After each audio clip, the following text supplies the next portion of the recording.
نحمد و نصلی علی رسول الکریم اما بعد فاعوذ باللہ من الشیطان الرجیم بسم اللہ الرحمن الرحیم۔ قرآن مجید کی تفسیر کر رہے ہیں، سورہ توبہ پر پہنچے ہوئے ہیں اور آیت نمبر 105 ہے آج کا سبق، تو انشاءاللہ شروع کرتے ہیں۔ اعوذ باللہ من الشیطان الرجیم وَقُلِ اعْمَلُوا فَسَيَرَى اللَّهُ عَمَلَكُمْ وَرَسُولُهُ وَالْمُؤْمِنُونَ وَسَتُرَدُّونَ إِلَىٰ عَالِمِ الْغَيْبِ وَالشَّهَادَةِ فَيُنَبِّئُكُم بِمَا كُنتُمْ تَعْمَلُونَ۔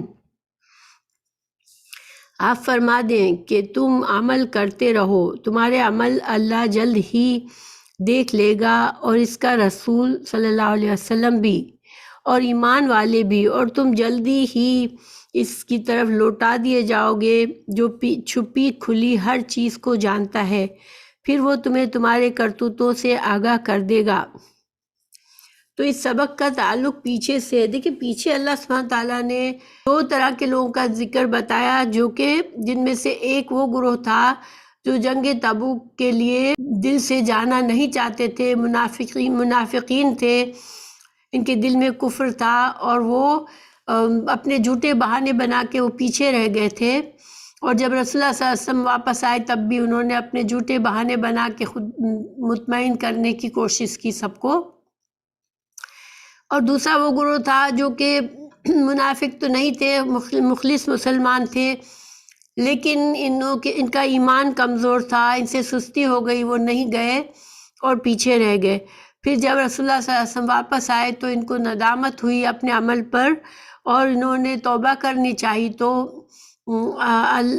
اللہ سبحانہ تعالیٰ نے پچھلی آیات میں رسول اللہ صلی اللہ علیہ وسلم سے فرمایا کہ آپ ان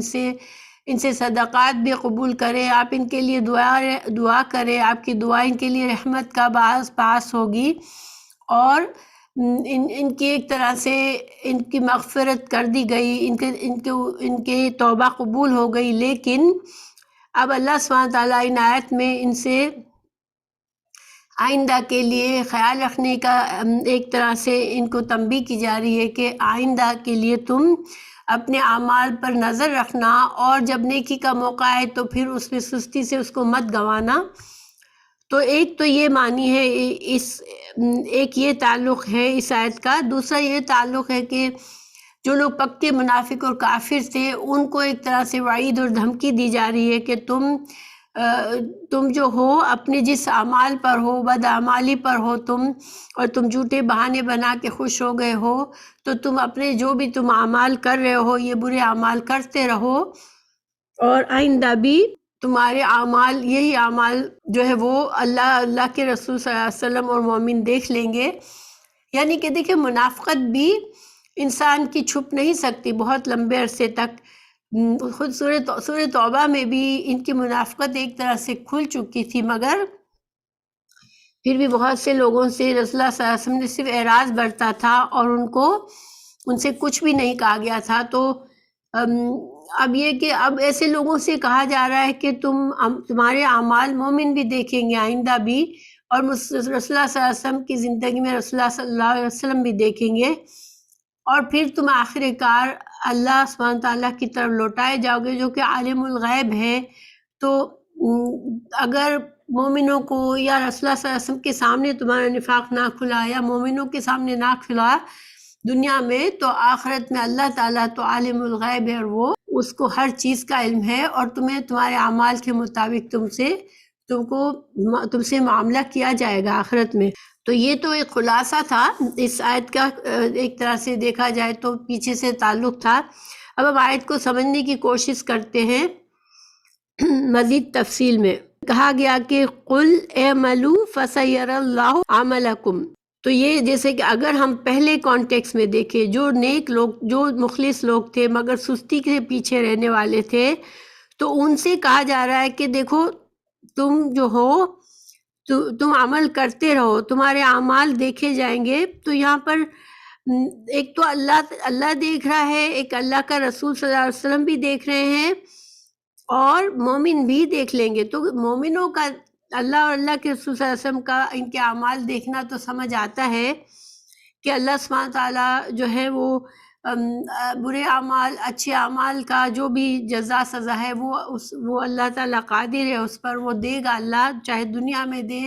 عذاب یا نقصان یا اچھا اجر، یا پھر آخرت میں۔ تو اللہ سبحانہ تعالیٰ تو عالم الغیب ہے، لیکن رسول اللہ صلی اللہ علیہ وسلم بھی تمہارے جب نیک اعمال اپنے امتیوں کے نیک اعمال دیکھتے ہیں تو آپ صلی اللہ علیہ وسلم کی بھی دعا اور شفاعت کا انسان موجب ہوتا ہے، انسان کو آخرت میں رسول اللہ صلی اللہ علیہ وسلم کی شفاعت سے فائدہ ہوگا، دنیا میں رسول اللہ صلی اللہ علیہ وسلم کی دعاؤں سے فائدہ ہوگا۔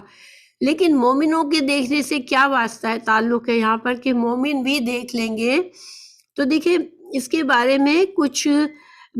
حدیث ہے۔ رسول اللہ صلی اللہ علیہ وسلم نے فرمایا انتم شہداء اللہ فی الارض، یہ نسائی کی حدیث ہے۔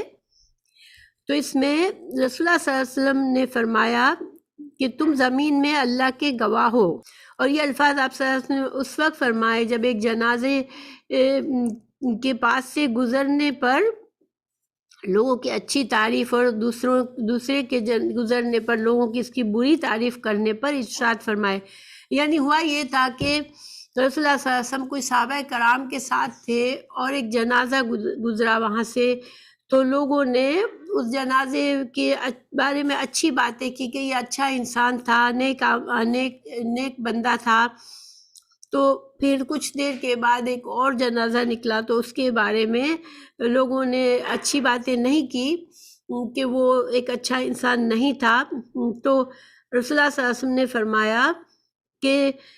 پہلا والا تھا اس کے لیے جنت کی بشارت دی آپ صلی اللہ علیہ وسلم نے کہ یہ جنتی ہے، اور دوسرے کے لیے آگ کی خبر دی کہ یہ جہنم میں جائے گا۔ تو گویا کہ یہاں پر اس حدیث سے یہ پتہ چلتا ہے کہ جب کوئی انسان دنیا سے رخصت ہوتا ہے اور بہت سے لوگ اس کے بارے میں اچھا گمان رکھتے ہیں کہ ایک نیک انسان تھا، بہت اچھے کام کرتا تھا دنیا میں،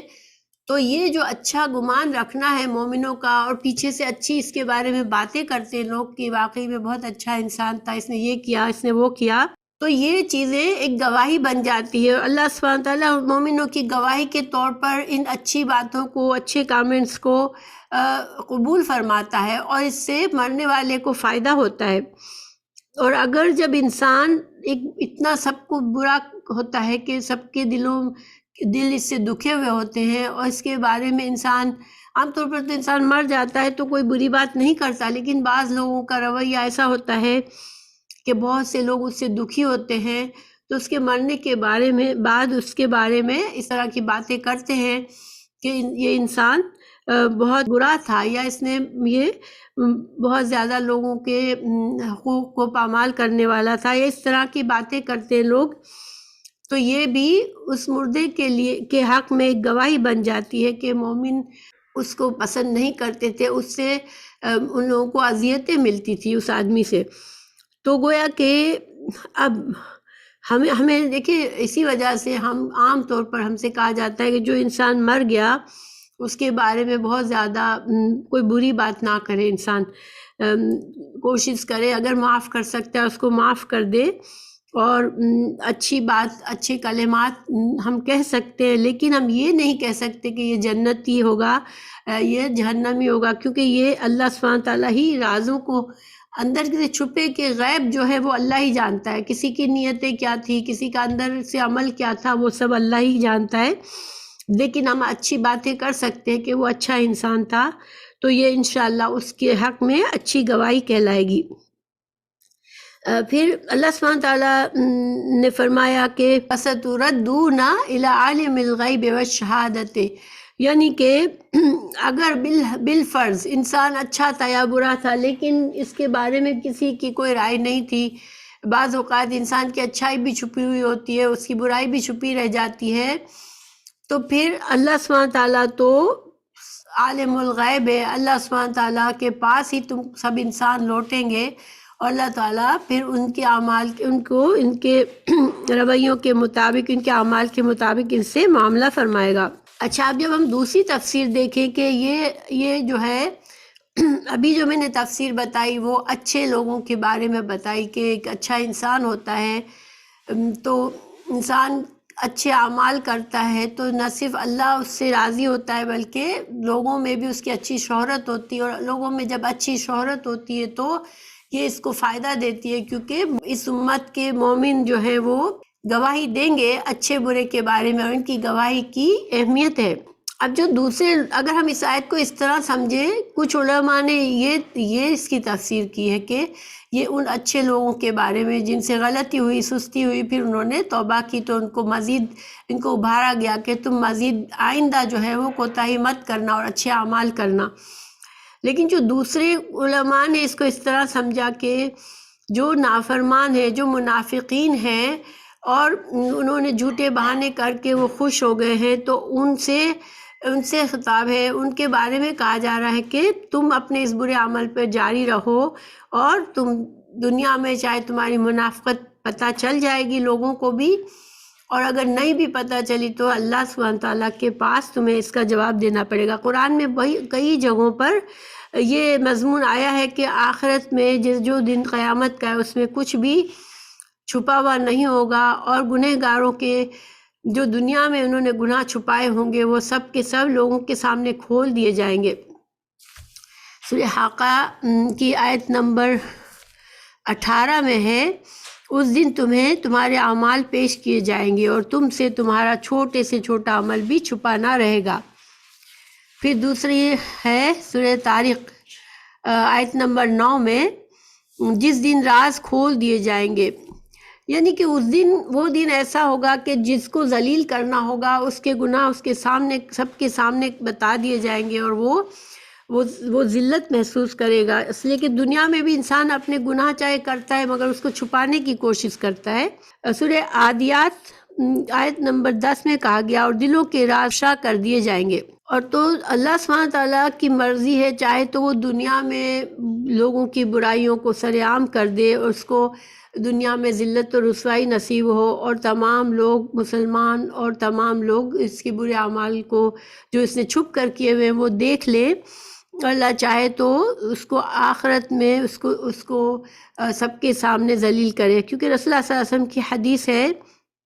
کہ اگر کوئی کسی ایسی ٹھوس چٹان میں جس میں نہ کوئی سوراخ ہو نہ کھڑکی گھس کر کوئی کام کر لے انسان برا، یعنی کہ انسان ایسی ہر طرح سے چھپا ہوا ہو، ٹھوس ایک چٹان کے اندر کوئی ایسی جگہ بنی ہوئی ہے جہاں پر کہیں باہر والا کوئی نہیں دیکھ سکتا، اس میں وہ گناہ کرتا ہے، تو وہ اللہ وہ کام بھی لوگوں پر ظاہر فرما دے گا۔ تو دیکھیں بعض اوقات انسان سے بڑے گناہ ہو جاتے ہیں لیکن اللہ تعالیٰ پردہ رکھتا ہے، کسی کو پتہ نہیں چلتا، اور وہ انسان اس دنیا سے رخصت ہو جاتا ہے۔ پھر اللہ کی مرضی ہے وہ آخرت میں اس کے گناہوں پہ پردہ رکھے، چاہے اس کو ذلیل کر دے، یا چاہے تو اسے معاف فرما دے،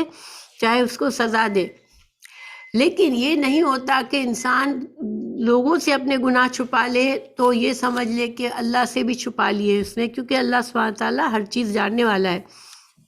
اچھا، دوسری بات ہمیں یہ سمجھنے کی ہے، چونکہ ہم سے یہ کہا گیا کہ تم شہداء ہو، یعنی کہ ہماری اچھی یا بری رائے لوگوں کے بارے میں یہ اہمیت رکھتی ہے، اس کا وزن ہے، اس کو ایک گواہی کے طور پر قبول کیا جاتا ہے، تو پھر ہمیں لوگوں کے بارے میں رائے قائم کرنے کے لیے رسول اللہ صلی اللہ علیہ وسلم نے ہمیں کیا سمجھایا؟ کسی کے عملوں سے دھوکہ نہ کھانا جب تک اس کا سب سے پچھلا عمل نہ دیکھ لو جس پر اس کا خاتمہ ہوا ہے، کیونکہ ایک عمل کرنے والا ایک زمانے تک، ایک مدت تک ایسے نیک عمل کرتا رہتا ہے، اگر انہی پر خاتمہ ہو جاتا ہے تو ضرور جنت ہی ہوگا، مگر پھر وہ برے عمل کرنے لگتا ہے اور انہی پر خاتمہ ہو جاتا ہے۔ اسی طرح انسان ایک زمانے تک یا ایک مدت تک ایسے برے عمل کرتا رہتا ہے کہ اگر انہی پر اس کا خاتمہ ہو جاتا تو وہ ضرور جہنم ہی ہوتا، مگر پھر وہ نیک عمل کرنے لگتا ہے اور انہی پر اس کا خاتمہ ہو جاتا ہے۔ جب اللہ کسی کے ساتھ بھلائی کا ارادہ فرماتا ہے تو اسے مرنے سے پہلے اچھے عمل کرنے میں مصروف فرما دیتا ہے، نیک عملوں کی توفیق دیتا ہے، اور انہی پر اس کی روح قبض کر لی جاتی ہے۔ یہ حدیث بہت ہی اہم ہے، سوچنے والی بات ہے۔ دیکھیں اس سے ہمیں کیا پتہ چلتا ہے کہ کوئی انسان بچا ہوا نہیں ہے۔ دیکھیں ہمارا نفس ہمارا دشمن ہے، شیطان ہمارا دشمن ہے، انسان کا دل الٹ پلٹ ہونے والا ہے، آج نیکی پر چل رہا ہے، کل وہ برائی پر چل سکتا ہے۔ تو اس حدیث سے ہمیں کیا پتہ چلتا ہے کہ ایک انسان ایک لمبی عمر تک اچھا نیک انسان ہے، اچھے کام کر رہا ہے، پھر اس کی زندگی میں کوئی تبدیلی آتی ہے اور وہ برائی کی طرف پلٹ جاتا ہے اور پھر وہ جہنم کے راستے پر چلا جاتا ہے، اور اگر اس کا خاتمہ ان برائی پر ہوتا ہے تو پھر وہ جہنمی بن جاتا ہے، کیونکہ خاتمہ بالخیر جو ہے وہ انسان کے لیے آخرت کے مراحل آسان کرتا ہے۔ اور اسی طرح ایک انسان بد عمل ہوتا ہے، دین سے دور ہوتا ہے، لیکن اللہ سبحانہ تعالیٰ کسی موقع پر اس کی زندگی میں اس کا دل پلٹ دیتے ہیں اور وہ نیکی کی طرف چلنے لگتا ہے، اور نیکی کے کرتے کرتے ہی وہ دنیا سے رخصت ہو جاتا ہے تو وہ جنتی بن جاتا ہے۔ تو اس سے ہمیں دو فائدے، ایک تو ہم اپنی زندگی پر اس بات کو رکھ کے سوچیں کہ اگر ہم نیکی پر، اللہ نے ہمیں توفیق دی ہے کہ ہم دین پر چل رہے ہیں، تو ہم ہمیشہ دل میں اللہ سے مدد مانگتے رہے، دعا مانگتے رہے کہ اللہ مجھے اس پر ثابت قدم رکھنا۔ رسول اللہ صلی اللہ علیہ وسلم کئی بار یہ دعا کرتے تھے، یا مقلب القلوب ثبت قلبی علی دینک۔ تو یہ دعا بہت اہم ہے کہ انسان کا دل جو ہے وہ الٹ پلٹ ہونے والا ہے، اور اللہ سبحانہ تعالیٰ سے ہر وقت دعا مانگنا چاہیے کہ اللہ ہمارے دلوں کو خیر پر ہی قائم رکھے، نیکی پر قائم رکھے، ٹھیک ہے۔ اور دوسری بات یہ کہ انسان کبھی تکبر نہ کرے کہ میں بہت اچھا ہوں، اپنے آپ پر مطمئن نہ ہو جائے کہ میں تو بس جنت کے راستے پر چل رہا ہوں اور انشاءاللہ میرے لیے تو اب جنت ہی ہے، کیونکہ انسان کے لیے بہت سی آزمائشیں ہیں دنیا میں، اور انسان کا دل پلٹنے والا ہوتا ہے، اور شیطان ہم اپنی پوری کوشش مرتے دم تک کرتا ہے کہ ہم جو ہے وہ برائیوں کی طرف پلٹ جائیں۔ تو ہمیشہ خاتمہ ایک تو یہ کہ ہم اللہ سے دعا مانگتے رہے کہ اللہ ہمارے دلوں کو برائی کی طرف پلٹنے سے بچائے، یا مقلب القلوب ثبت قلبی علی دینک۔ دوسرا یہ کہ انسان عاجزی سے رہے، کبھی تکبر نہ کرے اپنے نیک ہونے کا، کیونکہ تکبر جو ہے وہ سب سے بڑا گناہ ہے، وہ انسان کی نیکی کو کھا جاتا ہے۔ تیسری بات، خاتمہ بالخیر کی دعا کرتے رہنا چاہیے انسان کو، جیسے ہے ربنا اننا سمعنا منادیا ینادی للایمان ان آمنوا بربکم فآمنا ربنا فاغفر لنا ذنوبنا وکفر عنا سیئاتنا وتوفنا مع الابرار۔ اے ہمارے رب، ہم تجھے بھولے ہوئے تھے، سو ہم نے ایک ندا دینے والے کو سنا جو ایمان کے لیے پکار رہا تھا کہ اے لوگوں اپنے رب پر ایمان لاؤ، تو ہم ایمان لے آئے ہیں۔ یہ ہمارے رب ہمارے گناہوں کو بخش دے اور ہماری خطاؤں کو ہمارے اعمال نامے سے مٹا دے، اور ہمیں نیک لوگوں کی صحبت میں موت نصیب فرما۔ یہ قرآن میں اور حدیث میں اور دعائیں ہیں جو خاتمہ بالخیر کے لیے ہے، تو ان کو پڑھتا رہے انسان، تو انشاءاللہ یہ اس کا خاتمہ جو ہے خیر پر ہی ہوگا انشاءاللہ۔ دوسری بات یہ کہ دوسروں کے بارے میں، دیکھیں دوسروں کے بارے میں ہم بہت جلدی اندازے نہ قائم کر لیں کہ یہ اچھا انسان ہے، یہ برا انسان ہے، کیونکہ انسان کا جو آخری موت کے قریب جس عمل پر، اچھائی پر موت ہوتی ہے یا برائی پر موت ہوتی ہے، وہ اصل میں انسان کا انجام اس سے اچھا یا برا ہوتا ہے۔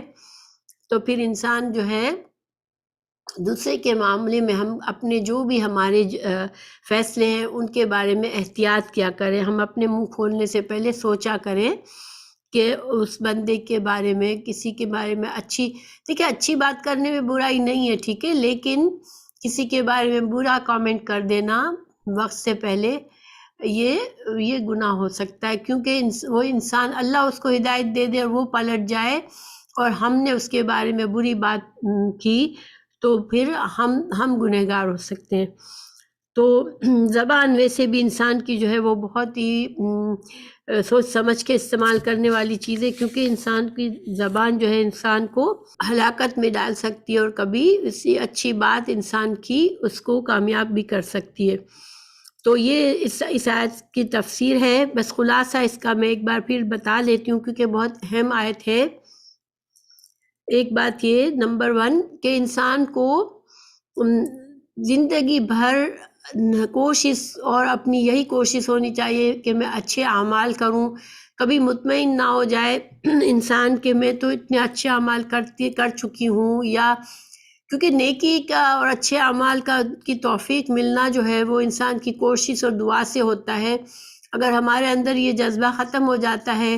ہم بہت ہی سکون سے بیٹھ جاتے ہیں کہ ہم نے بڑے اچھے کام کیے، ہمیشہ ہم بڑے نیک ہیں، تو ہو سکتا ہے کہ ہم آئندہ کے لیے اچھے کاموں سے محروم رہ جائیں. انسان کو عاجزی کے ساتھ ہمیشہ اچھائی کرتے رہنا چاہیے، اور لوگوں کے ساتھ بھی ہمارا رویہ ایسا ہو کہ لوگ بھی ہمارے بارے میں ہم سے تنگ نہ آئے ہوئے ہوں یا ہمارے بارے میں برے خیالات نہ رکھیں. اور اللہ سبحانہ تعالیٰ کی بھی ہمیں فکر رکھنی چاہیے، کیونکہ اللہ ہر چیز دیکھتا ہے اگر لوگ نہیں دیکھتے تب بھی. اور رسول اللہ صلی اللہ علیہ وسلم جو ہیں وہ آج ہمارے اعمال تو نہیں دیکھ رہے، لیکن ان پر کثرت سے ہم درود اگر بھیجیں گے تو ان کو ہمارے اس عمل کا انہیں پتہ چلتا رہے گا اور یہ ہمیں فائدہ دے گا انشاءاللہ. اور دوسرا پوائنٹ یہ ہے کہ کسی کے برے اعمال سے بھی فوراً اس کے بارے میں بری رائے نہ قائم کر لیں. ہو سکتا ہے اللہ سبحانہ تعالیٰ اس کو ہدایت دے دے اور وہ اچھا انسان بن جائے. اور پھر دوسرا یہ کہ ہم اپنے لیے دعا کرتے رہیں کہ اللہ تعالیٰ ہمیں خاتمہ بالخیر نصیب کرے. اور کبھی خدا نخواستہ گناہ ہو جائے تو فوراً سے انسان اس ڈر کے مارے توبہ کر لے کہ کہیں میرا خاتمہ اس گناہ کے ساتھ نہ ہو جائے اور میری پکڑ ہو جائے. ٹھیک ہے، تو یہ ہم اس سے فائدہ لے سکتے ہیں ان آیت سے انشاءاللہ. پھر ہم اگلی آیت پر چلتے ہیں. اور دوسرے وہ ہیں جن کا معاملہ ابھی طے نہیں ہوا بلکہ اللہ کے حکم پر موقوف ہے، خواہ اللہ انہیں سزا دے یا معاف فرما دے، اور اللہ خوب جاننے والا اور بڑی حکمت والا ہے. تو اس آیت کا کیا مطلب ہے؟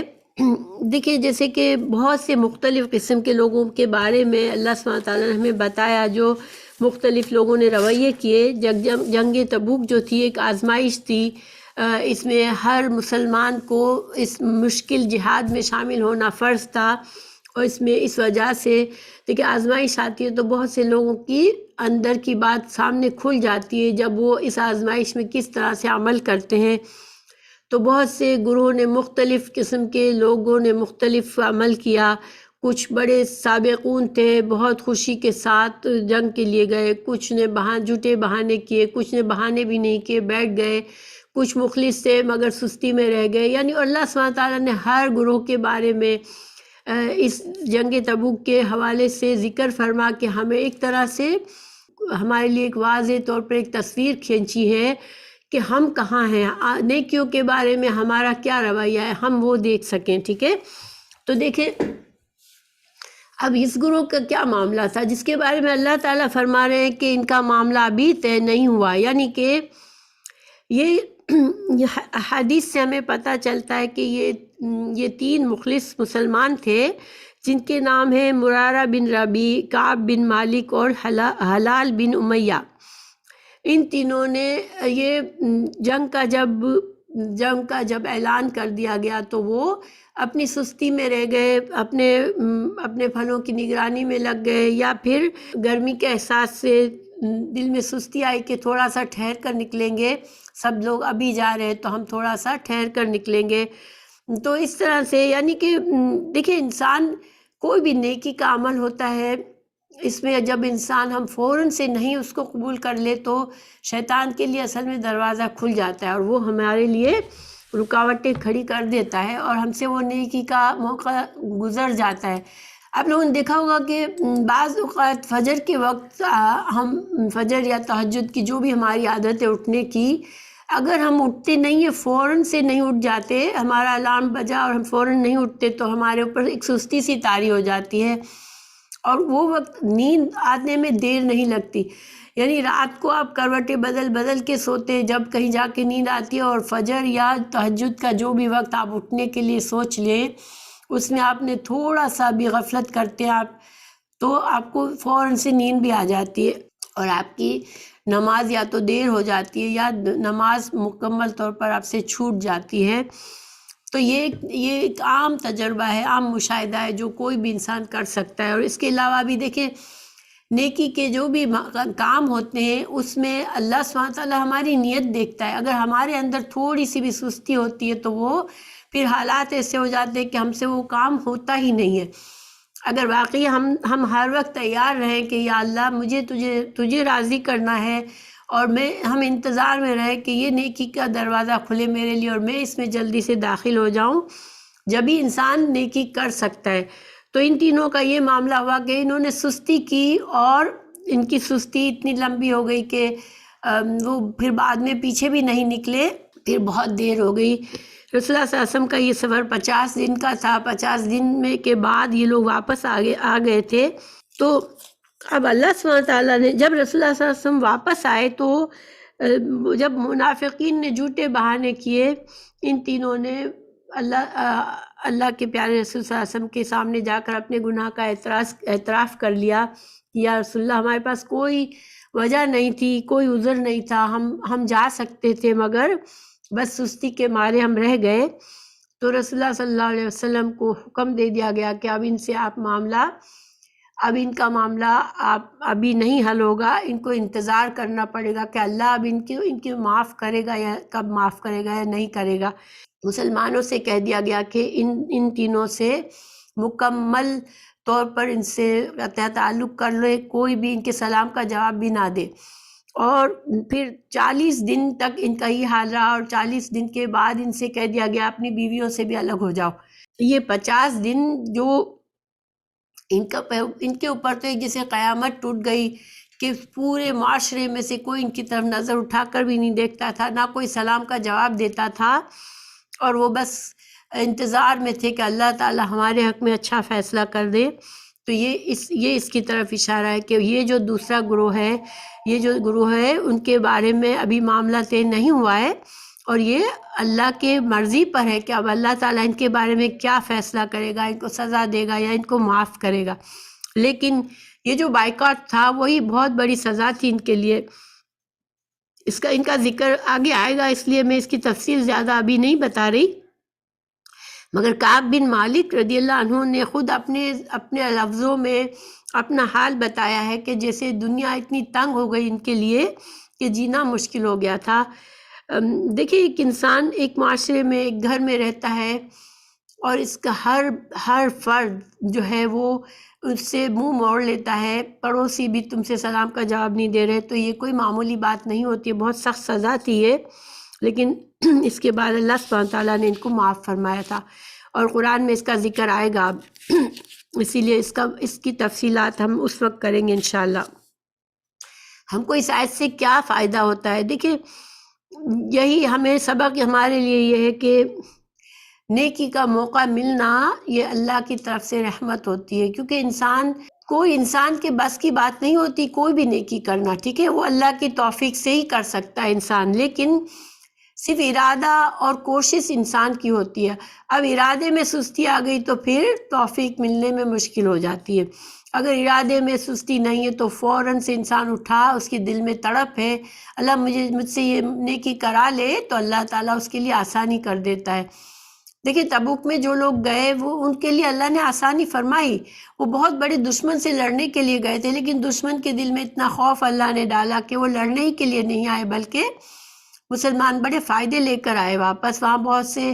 لوگوں سے صلح کے معاہدے ہوئے، بہت سی تجارت کا مال کمایا، تو گویا کہ جو گئے وہ خوشی کے ساتھ کامیابی کے ساتھ آئے، اللہ نے ان کی اتنی بڑی مشکل آسان کر دی، اور جو ڈر کے مارے اور کسی بھی وجہ سے بیٹھ گئے ان کا بڑا نقصان ہو گیا۔ تو نیکی کے معاملے میں انسان کو فوراً تیار رہنا چاہیے، کیونکہ ہم سب محتاج ہیں کہ اللہ ہم سے راضی ہو، اور اللہ کی رضا کے کام ہی ہمارے لیے آخرت کے لیے رزق ہے ہمارا۔ آخرت میں انسان کو کوئی جا کے اپنے لیے کام کر کے کمانا نہیں ہے، ہمیں آخرت کی جو بھی نعمتیں ہیں وہ اللہ کی رضا پر ہے، اللہ تعالیٰ چاہے گا تو ہمیں وہ نعمتیں نصیب ہوں گی اور ہمیشہ ابدی زندگی خوشیوں والی ملے گی، لیکن اس کے لیے ہمیں اللہ کی رضا کمانی، اور اللہ کی رضا کمانے کے لیے ہمیں نیکیوں میں سبقت کرنی ہے انشاءاللہ، کیونکہ ہمارے نیکیوں کا بدلہ نہیں ہے جنت، ٹھیک ہے، جنت ایسی نعمت ہے کہ وہ ہم ایک بندہ ساری زندگی صرف سجدے سے سر نہ اٹھائے تب بھی وہ اس کی قیمت نہیں ادا کر سکتا. تو جنت تو صرف اللہ کی رحمت ہے، مگر اللہ کی رحمت حاصل کرنے کے لیے اللہ کی رضا کمانی ہے، اور اللہ کی رضا کمانے کے لیے نیکیوں میں سبقت کرنا ہے انشاءاللہ. تو ان کا باقی معاملہ ہم بعد میں پڑھیں گے، جب آیات آئیں گی ان کی معافی کی، ان کے توبہ جب قبول کی آیات آئیں گی تو پھر ان کا سارا واقعہ پڑھیں گے انشاءاللہ. پھر اللہ تعالیٰ مزید آگے اگلی آیت میں وَالَّذِينَ اتَّخَذُوا مَسْجِدًا ضِرَارًا وَكُفْرًا وَتَفْرِيقًا بَيْنَ الْمُؤْمِنِينَ وَإِرْصَادًا لِمَنْ حَارَبَ اللَّهَ وَرَسُولَهُ مِنْ قَبْلُ وَلَيَحْلِفُنَّ إِنْ أَرَدْنَا إِلَّا الْحُسْنَى وَاللَّهُ يَشْهَدُ إِنَّهُمْ لَكَاذِبُونَ. اب دیکھیں یہاں پر اس کا ترجمہ کیا ہے. جنہوں نے مسلمانوں کو ستانے اور ان میں پھوٹ ڈالنے، کفر کرنے اور ان کو گھاٹ لگانے کا موقع دینے کے لیے جو پہلے ہی سے اللہ سے اور اس کے رسول سے لڑ رہے ہیں، مسجد بنائی ہے، وہ یقیناً قسمیں کھائیں گے کہ ہمارا مقصد محض بھلائی اور نیکی ہی ہے اور اللہ ان کے جھوٹ پر گواہ ہے. تو یہ کیا واقعہ ہے؟ دیکھیے جب رسول اللہ صلی اللہ علیہ وسلم تبوک کے لیے جانے والے تھے تو کچھ منافقین آپ صلی اللہ علیہ وسلم کے پاس آئے. انہوں نے کیا کیا تھا کہ قبا وہ جگہ ہے جہاں پر آپ صلی اللہ علیہ وسلم جب مدینہ کی طرف ہجرت کر کے گئے تو پہلے مدینہ سے کچھ پہلے آتا ہے، اور مسجد قبا میں ہم لوگ جاتے ہیں بھی ہیں. جب ہم عمرہ کے لیے جاتے ہیں تو مسجد قبا میں جا کے 2 رکعت نفل پڑھنے کا اجر و ثواب جیسے ایک عمرے کی طرح ہے. تو مسجد قبا، وہاں پر قبا میں ٹھہرے آپ 10 دن، اور وہاں پر آپ صلی اللہ علیہ وسلم نے اس مسجد کی بنیاد رکھی تھی. ٹھیک ہے، تو قبا ایک چھوٹی سی جگہ ہے، اس میں ایک مسجد کافی تھی، لیکن کچھ منافقین نے ایک اور مسجد بنائی. اور وجہ کیا بتائی کہ یہاں پر جو بہت سے کمزور اور بوڑھے لوگ ہیں ان کی سہولت کے لیے ہم یہ مسجد بنا رہے ہیں تاکہ ان کو وہ آسانی سے مسجد کا ان میں آنا جانا ان کے لیے ممکن ہو اور ان کو دور تک نہ جانا پڑے. تو پھر وہ رسول اللہ صلی اللہ علیہ وسلم کے پاس آئے اور کہا کہ آپ بھی اس مسجد میں نماز پڑھ دیں تاکہ ہمارے جیسے افتتاح اچھا ہو جائے، اور پھر ہم اس کو باقاعدہ مسجد کے طور پر لوگ اس میں آنے لگیں گے. رسول اللہ صلی اللہ علیہ وسلم نے فرمایا کہ میں ابھی تو جنگ کے لیے جانے کی تیاریوں میں ہوں، میں واپسی پر انشاءاللہ اللہ نے چاہا تو میں آ کر وہاں نماز پڑھوں گا. مگر اصل میں ان کا مقصد کیا تھا اس مسجد بنانے کا؟ اللہ تعالیٰ یہاں واضح فرما رہا ہے. نمبر 1 چار مقاصد اللہ نے بتائے یہاں پر. ٹھیک ہے، نمبر 1 درارا ہوتا ہے کس تکلیف. ٹھیک ہے، تو یہاں پر درارن کا مطلب ہے کہ اس مسجد کی تعمیر کا مقصد کیا تھا؟ اللہ کی رضا نہیں تھی، بلکہ اس کا مقصد یہ تھا کہ مسلمانوں کو نقصان پہنچایا جائے. ٹھیک ہے، درارا نقصان پہنچانا، تو مسلمانوں کو نقصان پہنچانے کی نیت سے بنایا گیا تھا، اللہ کی عبادت کے لیے نہیں بنایا گیا تھا. نمبر 2 کفرن، اور دیکھیے یہ درارن، کفرن، تفریقن، ارصادن یہ سارے مصدر ہیں. تو جب کسی کا جگہ پر اسم کے بجائے مصدر لایا جاتا ہے، مصدر وہ لفظ ہوتا ہے جس سے بہت سارے الفاظ نکلتے ہیں. ٹھیک ہے، اور مصدر کو جب کسی اسم کی جگہ مصدر لایا جاتا ہے تو اس کا مطلب بہت مبالغہ ہوتا ہے اس میں. ٹھیک ہے، اس کو بڑا کر کے بتانا ہوتا ہے. تو درارن بہت زیادہ نقصان، تفریقاً بہت زیادہ آپس میں فرقہ واریت کرنا، تفریق کرنا، مسلمانوں میں فرقہ واری کرنا. ارصادن جو ہے یہ جیسے جائے بنانا یا ایک اڈا بنانا، ایک جہاں پر جو اللہ اور اللہ کے رسول صلی اللہ علیہ وسلم کے اسلام کے دشمن ہیں ان کے لیے ایک اڈا بنانے کے لیے. اور کفرن بہت زیادہ کفر میں بڑھ جانے کے. تو یعنی کہ اللہ سبحانہ تعالیٰ نے یہاں سارے مبالغے سے سب باتیں بتائی کہ مسلمانوں کو بہت زیادہ نقصان دینے کی نیت سے اور کفر کو فروغ دینے کے لیے، یعنی کہ ان کا مقصد اسلام کو فروغ دینا نہیں تھا بلکہ کفر کو بڑھانا، کفر کے لیے اس کی کامیابی کے لیے تجویزیں سوچنے کی جگہ بنانا، سازش کرنے کے لیے، مسلمانوں کے خلاف سازشیں کرنے کے لیے ایک اڈا بنانا، پھر مسلمانوں کی کے اندر تفریق پیدا کرنا۔ ظاہری بات ہے کہ اسلام کی یہ خوبی تھی کہ مسلمانوں کے آپس میں بہت بھائی چارہ بن گیا، آپس میں پیار محبت کا رشتہ بن گیا۔ اب ایک ایسی مسجد بنائی جس کا مقصد ہی برائی کرنا ہے، تو پھر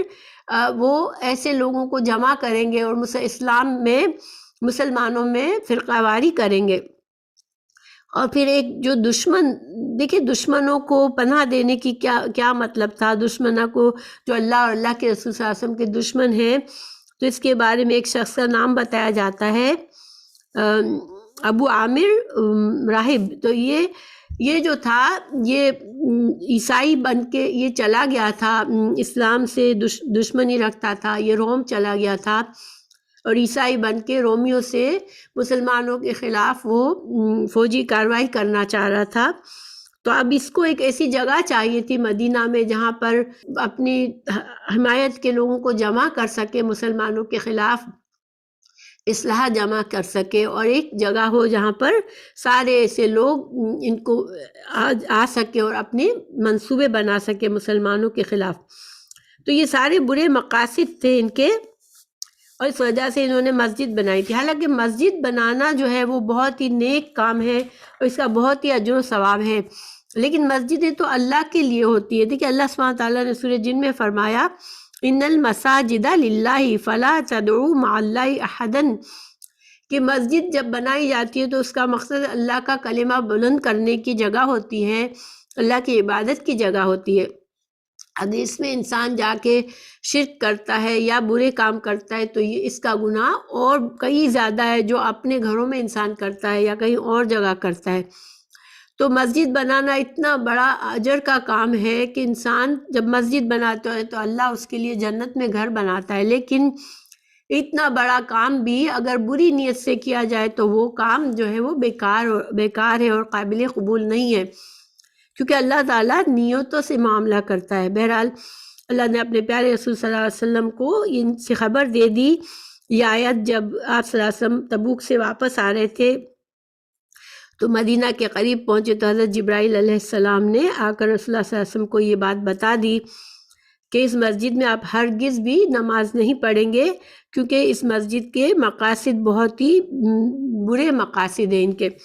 اس مسجد کو بنانے کے لیے وہ اسلام کو، مسلمانوں کو نقصان دینے کے لیے بنا رہے ہیں۔ تو اب اگلی آیت میں اسی سے تعلق ہے، لا تقم، آپ نہیں کھڑے ہوں گے، فیہ ابداً، کبھی بھی۔ رسول اللہ صلی اللہ علیہ وسلم کو منع کر دیا گیا کہ ان کی مسجد میں آپ نماز بھی نہیں پڑھیں گے، نماز پڑھنا تو دور کی بات ہے، آپ اس میں جا کر کھڑے بھی نہیں ہوں گے، اس سے دور رہیں گے آپ۔ لمسجد اسس علی التقوی من اول یوم احق ان تقوم فیہ، تو اس مسجد کو مسلمانوں نے اس کا نام مسجد ضرار رکھ دیا، ٹھیک ہے، اور اس کو فوراً سے توڑ دیا گیا۔ رسول اللہ صلی اللہ علیہ وسلم نے خود جانے کے بجائے کچھ لوگوں کو بھیج کر اس کو توڑوا دیا، اس مسجد کو، کیونکہ اللہ کا یہی حکم تھا۔ پھر اب آگے اللہ تعالیٰ فرما رہے ہیں کہ وہ مسجد اس سے ساتھ جس کی بنیاد رکھی گئی علی التقوی، تقوی پر جس کی بنیاد رکھی گئی، من اول یومن، پہلے دن سے ہی، احق ان تقوم فیہ، وہ زیادہ بہتر ہے، یعنی وہ اس قابل ہے کہ آپ اس میں نماز پڑھائیں۔ فیہ رجال یحبون ان یتطہروا، کہ اس مسجد میں ایسے لوگ ہیں جو یہ پسند کرتے کہ وہ پاک صاف رہیں، واللہ یحب المطہرین، اور اللہ پاک رہنے والوں کو پسند فرماتا ہے۔ تو دیکھیں اب یہ کون سی مسجد ہے جس کی بنیاد تقوی پر رکھی گئی ہے، تو اس کے بارے میں کچھ احادیث ہیں، کیونکہ یہ پہلی بات، کیونکہ قباء میں یہ مسجد جو مسجد ضرار بنائی گئی تھی قباء میں بنائی گئی تھی، اور اس مسجد سے تھوڑے فاصلے پہ بنائی گئی تھی، تو ایک طرح سے اس کے مقابل میں اللہ تعالیٰ فرما رہے ہیں کہ اس مسجد ضرار کے مقابلے میں یہ مسجد جس کی بنیاد تقوی پہ رکھی گئی ہے۔ مسجد قباء جو ہے، اور مسجد قباء کی بنیاد بھی رسول اللہ صلی اللہ علیہ وسلم نے رکھی تھی جب مدینہ تشریف لائے، ہجرت فرمائی تھی، تو پہلے قباء میں رہ کر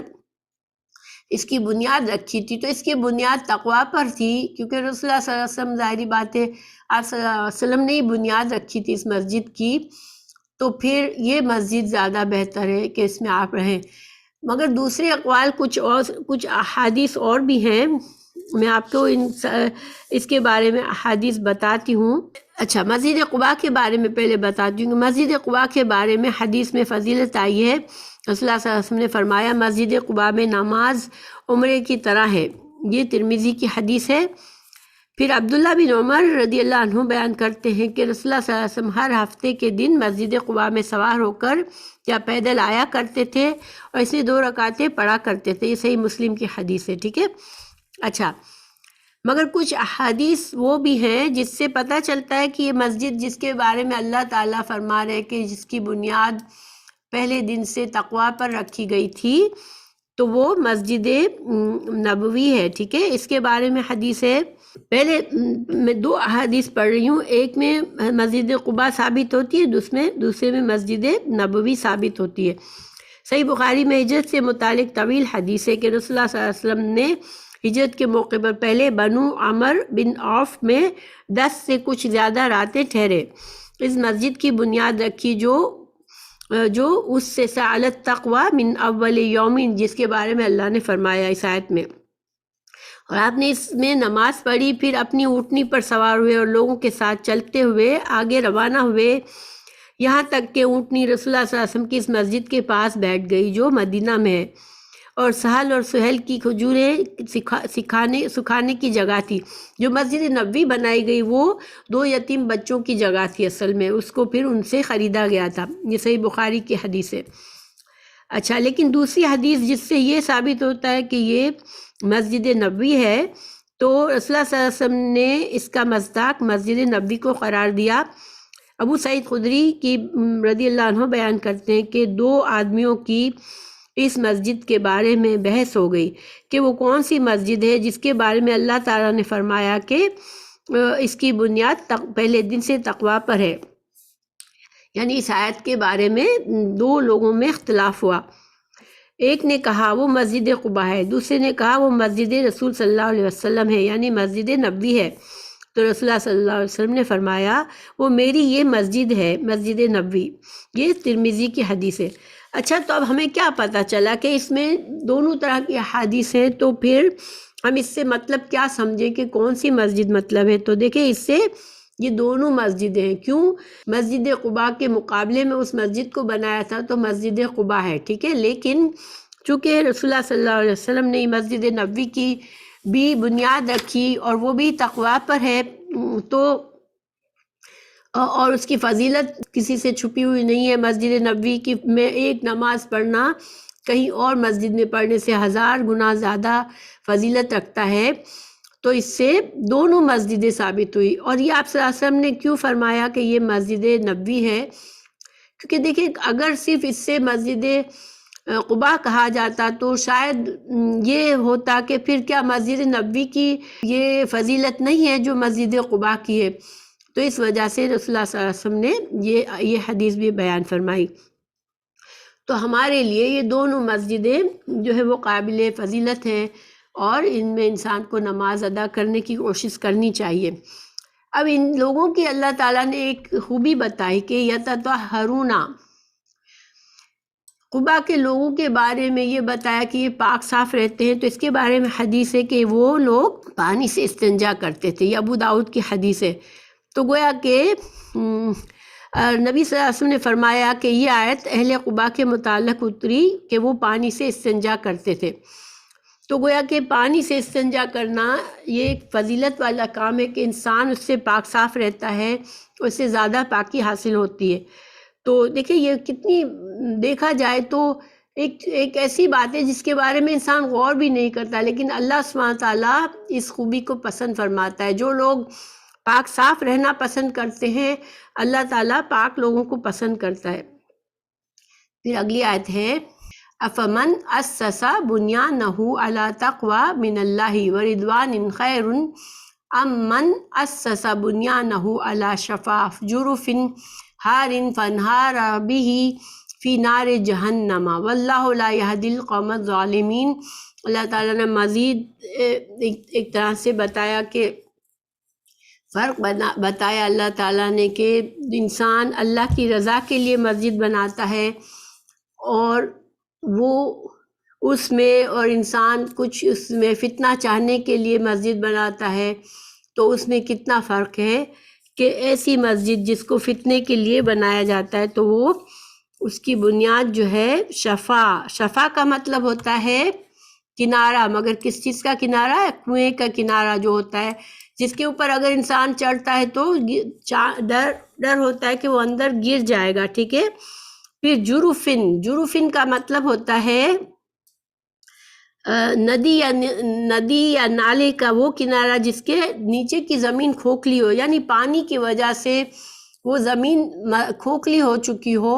اب اس پر کوئی بنیاد رکھے گا عمارت کی تو وہ عمارت جو ہے وہ مضبوط عمارت نہیں بن سکتی۔ پھر ہار کا مطلب ہوتا ہے وہ گرنے والی ہے، ٹھیک ہے۔ تو اب یہاں پر ہمیں کتنی باتیں پتہ چلی کہ جب انسان بری نیت سے مسجد بناتا ہے، اپنا گروہ الگ بنانے کے لیے مسجد بناتا ہے، اس کی نیت مسلمانوں کے اندر اجتماعیت کو خراب کرنا ہوتا ہے، میرا گروہ الگ رہے، میری طرح کے لوگ الگ نماز پڑھیں،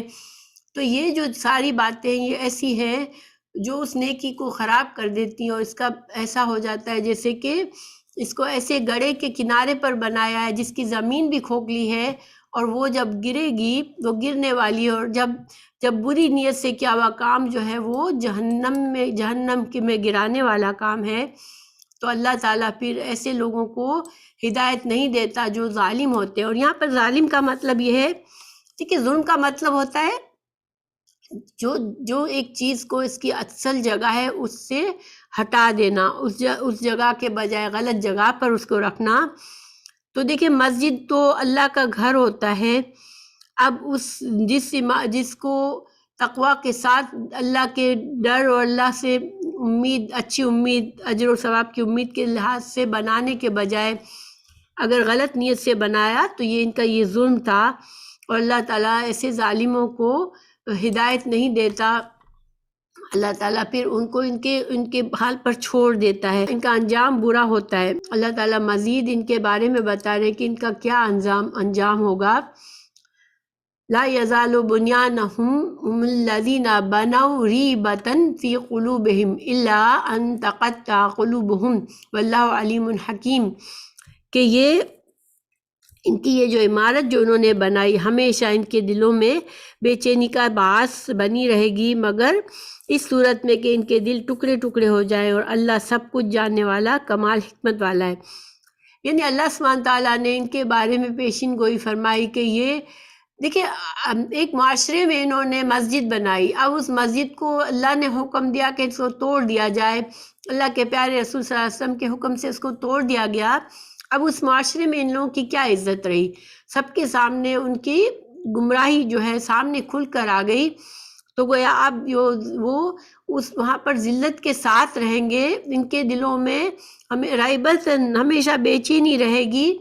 اور وہ خوش نہیں رہ سکیں گے اب دنیا میں بھی، اور یہاں تک کہ ان کو موت آ جائے، قطع قلوبہم، کہ جب تک ان کو موت نہیں آتی دنیا میں بھی یہ ناخوش اور بے چین رہیں گے، اور ذلت کے ساتھ رہیں گے، رسوائی کے ساتھ رہیں گے۔ اور اللہ تعالیٰ پھر ظاہری بات ہے اللہ علیم و حکیم ہے، اللہ تعالیٰ سب کچھ جاننے والا ہے، تو اللہ سبحانہ تعالیٰ پھر ان کے جو سزا ہوگی وہ بھی ان کے گناہ کے مطابق ہے کہ دنیا میں بھی بے چین اور آخرت میں بھی عذاب کے سزاوار ہوں گے یہ۔ پھر اللہ تعالیٰ نے مزید آگے فرمایا ان اللہ اشتری من المؤمنین انفسہم واموالہم بان لہم الجنہ۔ اب اتنی ایک خوبصورت آیت اللہ نے فرمائی، اور جس میں انسان اس سورہ توبہ کے لحاظ سے تو اس وقت کے لحاظ سے تو جہاد کے لیے ابھارا گیا، جہاد کی ترغیب ہے اس میں، لیکن یہ ہمیشہ کے لیے بہت ہمارے لیے فائدہ مند ہے۔ اللہ تعالیٰ فرما رہے ہیں کہ اللہ تعالیٰ نے جنت کے بدلے مسلمانوں سے ان کی جانیں اور مال خرید لیا ہے، کیونکہ مسلمان اللہ کی راہ میں لڑتے اور مارتے اور مرتے ہیں۔ اللہ نے یہ وعدہ اپنے ذمے تورات اور انجیل اور قرآن میں لے لیا ہے، اور اللہ سے زیادہ کون وعدہ پورے کرنے والا ہے۔ لہذا مسلمانوں، اپنی اس تجارت پر خوش ہو جاؤ جس کا تم نے اللہ سے معاملہ کیا ہے، اور یہی سب سے بڑی کامرانی ہے۔ تو دیکھیں، یہ ایک بہت ہی خوبصورت انداز میں جہاد کے لیے ابھارا گیا کہ جس جہاد سے تم گھبراتے ہو، ڈرتے ہو، اس کو بڑی مشکل سمجھتے ہو، تو یہ تو اصل میں سودا ہے۔ اللہ نے تمہیں جان بھی دی، اللہ نے تمہیں مال بھی دیا ہے، وہی جان اور مال تم اب جب اس کو قربان کرنے کے لیے گھر سے نکلتے ہو، یہ سوچ کر کہ اگر میں مر گیا تو شہید ہوا، اگر میں زندہ رہا غازی ہو کر آؤں گا، دونوں طرح سے فائدے ہیں۔ تو تم جو ہے جب اس طرح سے انسان نکلتا ہے جہاد کے لیے، تو یہ اللہ تعالیٰ پر، جیسے اللہ نے تم سے تمہاری جان اور مال خرید لی ہے، حالانکہ دیا تو خود اللہ ہی نے، اللہ تعالیٰ جب چاہے اس کو لے لے، مگر یہ ایک تحفے کے طور پر، ایک تجارت کے طور پر اللہ تعالیٰ جہاد کرنے والے سے معاملہ کرتا ہے کہ اس کو اس کا اجر دے گا اللہ تعالیٰ، اور عظیم اجر دے گا۔ جہاد فی سبیل اللہ کا جو اجر و ثواب ہے وہ بہت زیادہ ہے، اور انسان چاہے مر نہ جائے، شہید نہ بھی ہو جائے، تب بھی غازی بن کر بھی آئے، تب بھی اس کا جہاد کا اجر و ثواب اس کو وہی ملتا ہے کہ وہ اس نے ایک بلند پائے کی نیکی کی ہے۔ اب جہاد فی سبیل اللہ، ٹھیک ہے، اس کا قرآن میں، تورات میں، انجیل میں ہر جگہ پہ اس کا ذکر فرمایا، یعنی کہ یہ شروع سے اللہ کا طریقہ ہے کہ جب اللہ کا دین آئے گا تو جہاد بھی ضروری ہوگا، تاکہ اللہ کے دین کی اشاعت ہو، کیونکہ جو لوگ اللہ کے طریقے پر نہیں چلنا چاہتے وہ ہمیشہ مخالفت کرتے ہیں اللہ کے دین کی، وہ اپنے طریقے کو قائم رکھنا چاہتے ہیں، تو پھر مسلمانوں کو ان سے جہاد کرنا پڑے گا، اور اللہ کے دین کو، اللہ کی کلمہ کو بلند کرنے کے لیے جد و جہد کرنی پڑے گی، اس میں اپنی جانیں اور مال کو داؤ لگانا پڑے گا۔ تو جو بھی لوگ شروع سے یہ اپنے اللہ کے دین کے لیے قربانی دینا کے لیے راضی ہو جاتے ہیں، پھر ان کے لیے جو ہے وہ اللہ تعالیٰ نے ایسا معاملہ کرے گا جیسے اللہ سے ایک سودا کیا ہے، انہوں نے اپنی جان اور مال پیش کی، اللہ تعالیٰ اس کے مطابق ان کو اجر و ثواب دے گا اور بلند درجات دے گا۔ پھر اللہ تعالیٰ فرما رہے ہیں وَمَنْ أَوْفَى بِعَهْدِهِ مِنَ اللَّهِ فَاسْتَبْشِرُوا بِبَيْعِكُمُ الَّذِي بَايَعْتُمْ بِهِ، کہ اللہ سے بڑھ کر کون وعدہ پورا کرنے والا ہے، تو تم اب خوش ہو جاؤ اپنے اس وعدے پر، جو اپنے اس سودے پر خوش ہو جاؤ جو تم نے اللہ کے ساتھ کیا ہے۔ وَذَلِكَ هُوَ الْفَوْزُ الْعَظِيمُ، اور یہ بہت بڑی کامیابی ہے۔ اگر اللہ نے اگر تمہیں توفیق دے دی اللہ کے راستے میں جہاد کرنے کی، اللہ کے دین کی سربلندی کا کام کرنے کی، تو یہ بہت بڑی کامیابی ہے، کیونکہ اس سے بلند درجات ملیں گے تم کو، اور آخرت کی کامیابی ملے گی۔ تو اس آیت کو میں تھوڑا سا بعد میں بھی کروں گی، اگلے سبق میں بھی، کیونکہ اگلے سبق کا تعلق اس آیت سے ہے، اس لیے اس کی میں مختصر تفسیر کر رہی ہوں یہاں پر۔ ہمارے لیے سبق کیا ہے اس آیت میں؟ دیکھیں، اللہ کے دین کے لیے جہاد کرنا بہت بڑا فضل کا کام ہے، لیکن کوئی چھوٹے سے چھوٹے لیول پر بھی انسان اللہ کے دین کی سربلندی کے لیے کوشش کرتا ہے، اللہ کے دین کو چاہے سیکھتا ہے، چاہے سکھاتا ہے، چاہے اس کی اشاعت کے لیے محنت کرتا ہے، پیسہ خرچ کرتا ہے، یہ سارے کام اللہ اس کو ایسے ہی لیتا ہے جیسے اس نے اللہ سے سودا کیا ہے، اس کا وہ نقصان نہیں ہوتے، اس کا فائدہ ہی فائدہ ہے۔ اللہ سبحانہ تعالیٰ ہمیں توفیق دے کہ ہم اس فائدے کو حاصل کرنے کے لیے اور اس تجارت کو کرنے کے لیے ہمیشہ تیار رہیں۔ تو ہمارا سبق پورا ہوا۔ سبحانک اللہم و بحمدک، اشہد ان لا الہ الا انت، استغفرک و اتوب الیک۔